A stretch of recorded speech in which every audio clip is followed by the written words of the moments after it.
ছোট লোক ঘরের মেয়ে হয়ে রাজপ্রাসাদে ঘর বাঁধার স্বপ্ন দেখছিস? আজ আমি বুঝতে পারছি ছোট লোক ঘরের মেয়েরা ছোট লোকই হয়। হ্যাঁ রে, তুই ঠিকই ধরেছিস। তোকে চোর বানানোর পিছনে আমিই আছি।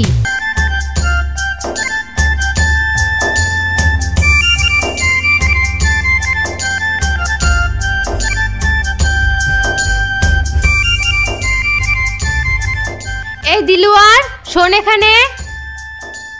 আমাকে ডাকছেন ভাবি? Shut up! তোকে সাহস কে দিয়েছে আমাকে ভাবি বলে ডাকার? আমার ভুল হয়ে গেছে ম্যাডাম। তুই জানিস না আমি সকালে কফি খাই, চা খাই না। এই চাটা নিয়ে যা। আর শোন, কাপড়গুলো ধুয়ে দিবি, তোর দাদাবাবু জুতোগুলো পরিষ্কার করে দিবি। ঠিক আছে ম্যাডাম।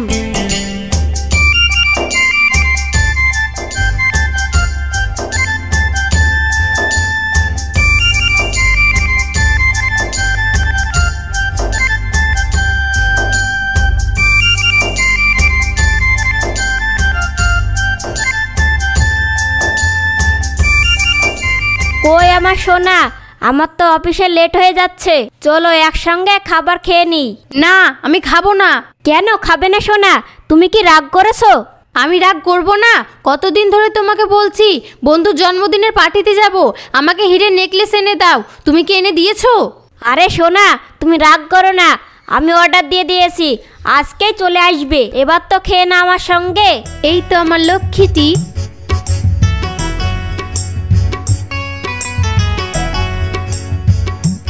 সুজন, শোন, তোর সঙ্গে আমার একটা কথা আছে। হ্যাঁ আব্বা বলো। আমার বন্ধুকে আমি কথা দিয়েছি, আমার বন্ধুর মেয়ের সঙ্গে তোর বিয়ে দেব। আব্বা বিয়ের ব্যাপার তো, তোমাকে আমি পরে ভেবে চিন্তে বলছি। শোন সুজন, তুই আগেই বলিস আর পরেই বলিস, আমার বন্ধুর মেয়ের সঙ্গে তোর বিয়ে দেব, এটাই আমার সিদ্ধান্ত। আর তুই যদি ওই মেয়েকে বিয়ে না করিস তাহলে আমি আমার সম্পত্তি থেকে তোকে বঞ্চিত করব। ঠিক আছে আব্বা, আমি কালকে জানাবো। আব্বা, এটা বিয়ের বিষয়, ওকে একটু ভাবার সময় তো দিন।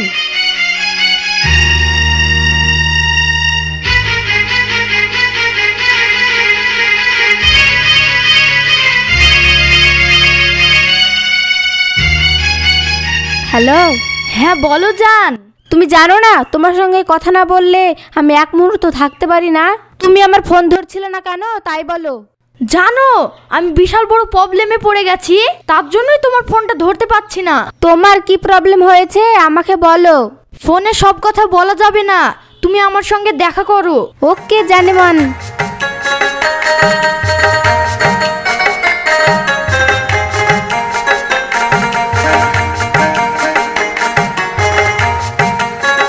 তুমি জানো আব্বা আমাকে বলেছে। আঙ্কেল তোমায় কি বলেছে? আমার বিয়ে দেব বলে আব্বা একটা মেয়ে দেখেছে, ওই মেয়েকে যদি আমি বিয়ে না করি তাহলে আব্বার সম্পত্তি থেকে আমাকে বরখাস্ত করবে। তাহলে এখন আমি কি করব তুমি বলো?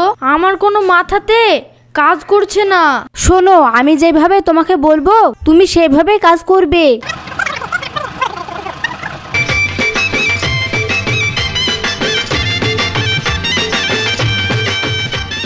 আমার খাটের উপর তুমি শোবে না, আর তুমি যদি এই ঘরে থাকো তাহলে আমি এই ঘরে থাকবো না।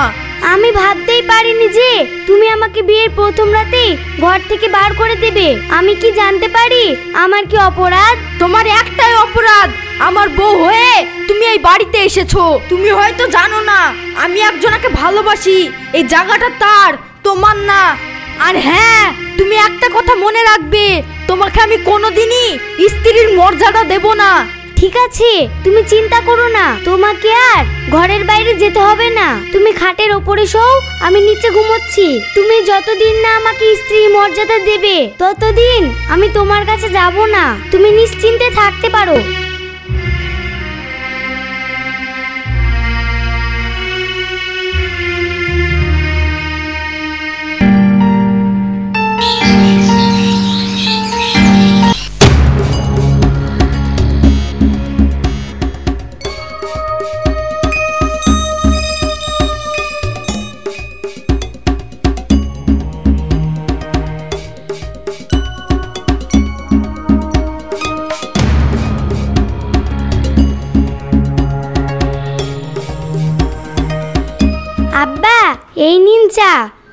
ভাইয়া এই নিন।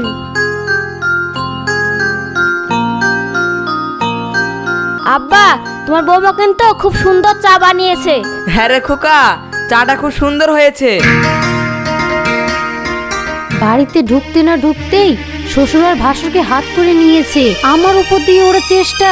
আব্বার চোখে তোকে খারাপ করতেই হবে। বড় বৌমা, কালকে যে তোমাকে 50 লাখ টাকা চেকটা দিয়েছিলাম, ওই চেকটা আমাকে দাও।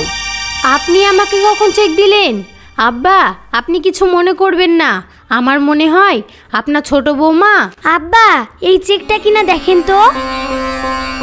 হ্যাঁ হ্যাঁ, এই চেকটাই তো বৌমা।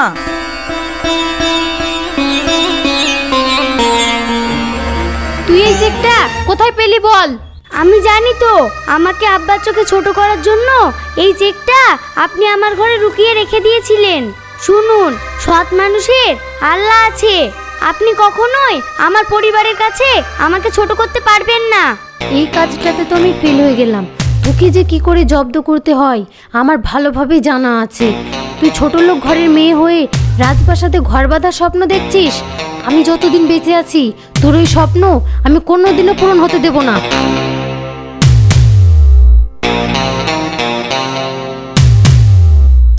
কি ব্যাপার সোনা, তুমি রাগ করে আছো মনে হচ্ছে? রাগ করবো না তো কি করব? তোমার ভাইয়ের বউ কালকে এসে সবার উপর ছড়ি ঘোরাবে আর আমি তাই সহ্য করব? কখনো না। আমি ভেবেছি এই সংসারে আর থাকবো না, আলাদা করে ভাত খাবো। সোনা, তুমি রাগ করো না। আব্বার নামে সয়-সম্পত্তি আছে। আমরা যদি আলাদা করে খাই তাহলে ওই সয়-সম্পত্তির ভাগ আমরা কিছুই পাবো না। তুমি আমাকে কিছুদিন টাইম দাও, আমি সব ঠিক করে দেবো। তুই যে কতটা কি ঠিক করবি আমার ভালোভাবে জানা আছে। যা করার আমাকেই করতে হবে।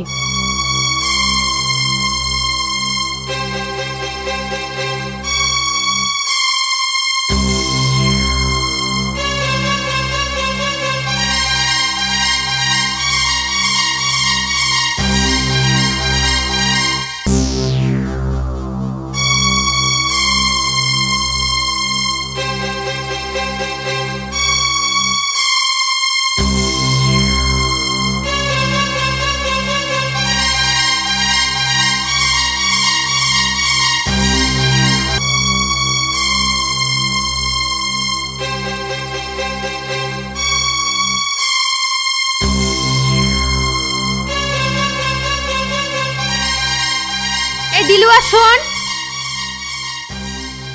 হ্যাঁ ম্যাডাম বলুন। এখানে আমার হিরে নেকলেসটা রাখা ছিল, তুই নিয়েছিস তাই না?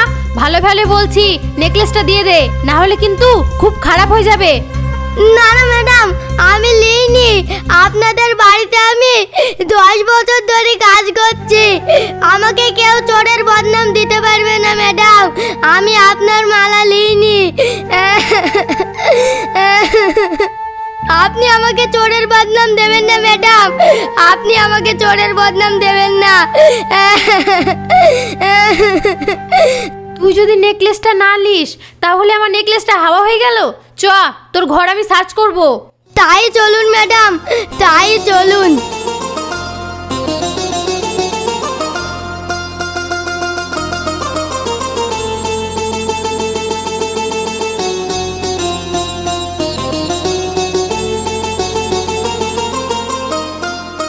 দিলওয়ার, তোর ঘরে তো আমি নেকলেসটা পেলাম না।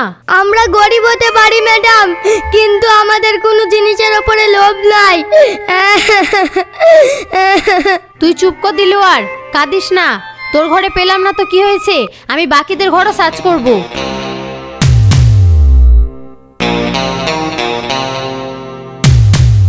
এ কি বুবু, আপনি আমার ঘরে?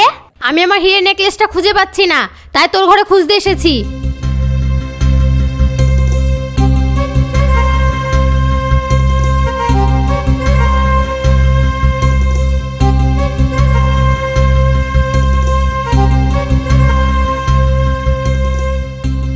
এই তো আমার হিরের নেকলেস।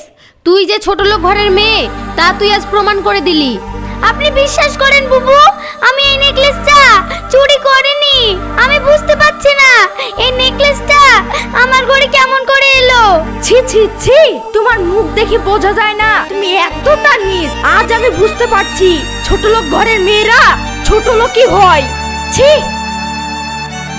দেখলি তো তোকে কিভাবে বাড়ির লোকের কাছে চোর বানিয়ে দিলাম। তার মানে হ্যাঁ রে, তুই ঠিকই ধরেছিস, তোকে চোর বানানোর পিছনে আমিই আছি।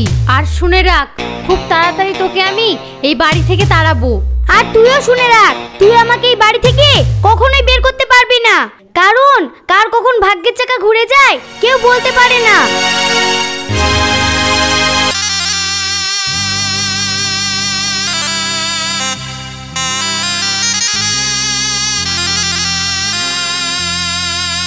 জানেমন, তাহলে তোমার কেমন ফুলসজ্জা কাটলো? সুমনা, তুমি বিশ্বাস করো, ওকে আমি টাচ পর্যন্ত করিনি। সুমনা, তুমি একটু দাঁড়াও, কে ফোন করেছে মনে হচ্ছে। তোমাকে আবার কে ফোন করবে? দেখো, মনে হয় তোমার আদরের বউ ফোন করেছে। ফালতু কথা বলবো না তো, আমার ভাইয়া ফোন করেছে। হ্যাঁ বলো ভাইয়া। ও ঠিক আছে, আমি যাচ্ছি, তুমি থাকো, ভাইয়া আমাকে ডাকছে, আমি আসছি। তুমি আমাকে এড়িয়ে চলো, আমি কি বুঝতে পারি না? আমি সব বুঝি, তুমি তোমার বইয়ের টানে পড়ে গেছো।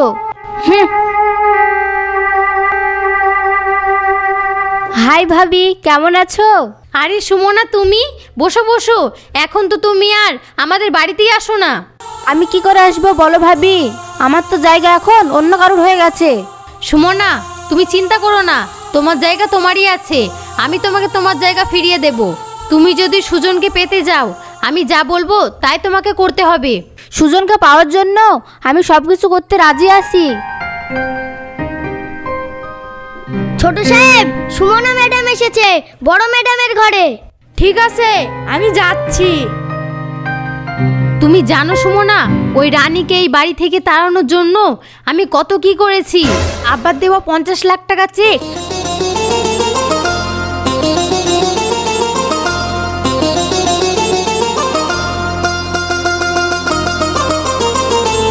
আর তারপর আমার হীরের নেকলেসটাও।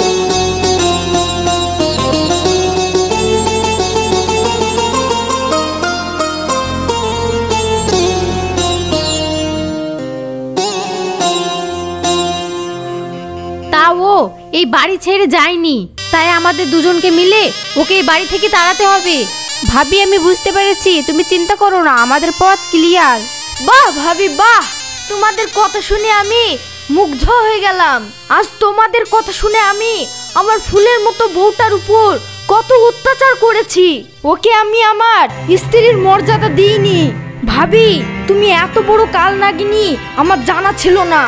আজ তোমার মুখোশটা আমার সামনে খুলে গেল, তাই তুমি এই মুহূর্তে আমার বাড়ি থেকে চলে যাও, না হলে তোমাকে আমি পুলিশে দিতে বাধ্য হব।